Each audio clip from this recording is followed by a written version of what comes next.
My name is Sam Harris. I'm an author and neuroscientist, and I'm interested in how our growing understanding of ourselves scientifically can and must and really should change our conception of what it means to live a good life.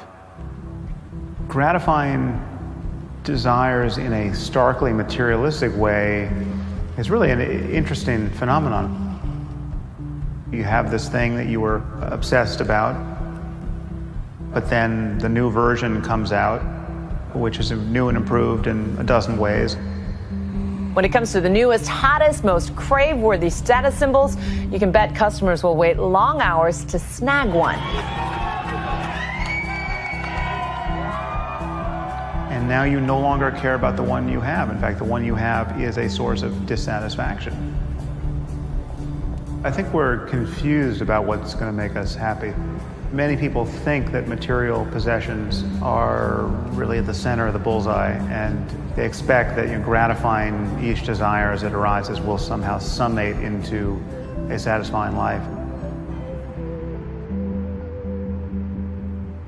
It is clear that as human beings, we have strong attachment, initially in our lives, to people who are caring for us. And sometimes it feels like those attachments spill over to objects, as if they were as important as people. I'm not so sure that we have such a great relationship with things.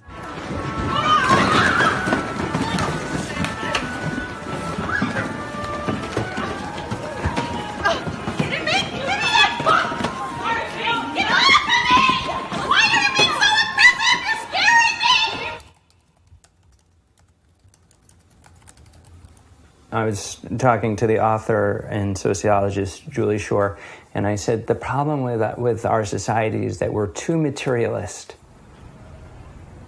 And she said, actually, if you think about it, in some ways, we're not material enough.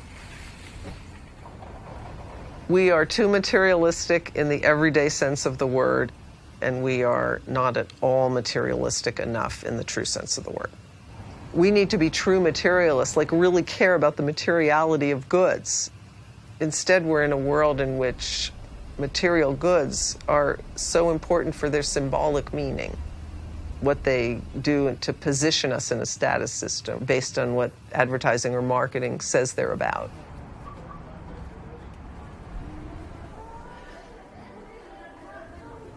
The status quo in the fashion industry right now is driven by fast fashion. Maybe when our moms were shopping for clothes, or our grandmothers, there were 4 seasons a year, or maybe even 2 seasons. You dressed for the cold, you dressed for the warm.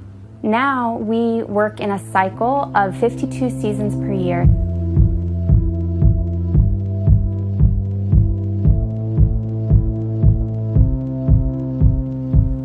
They want you to feel like you're out of trend after 1 week so that you will buy something new the following week. There have actually been accounts of big fashion retailers bailing all of the clothes from 1 week together, slashing through them with scissors, destroying them and leaving them on the side of the road so that nobody can resell them or even wear them. They want consumers to buy as much clothing as quickly as possible. The era of fast fashion, in which we're making clothes in sweatshops, so we're not paying the true labor costs and we're not paying the ecological costs of these things, drove the price of apparel down so far that used apparel became worthless. I like to think rice and beans cost more than used apparel. In historical terms, that's the world upside down. And that represents the economics of such an extreme and profound unsustainability. For a scholar of these things, it's kind of breathtaking and horrifying. Fast fashion is what's happened to apparel and then increasingly to the whole consumer goods sector. Almost anything in the home now, it becomes an object of fashionability. And that's been a just dramatic transformation. If you think about the concept of fashion, it embodies in it the idea that you can throw things away, not when they're no longer usable, but when they no longer have that social value or they're no longer fashionable. I think people buy because they're trying to fulfill this void inside of them. And I know that because that was me.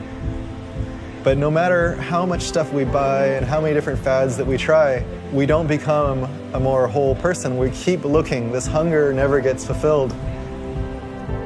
I think it goes to the bottom line fact that you can never get enough of what you don't really want.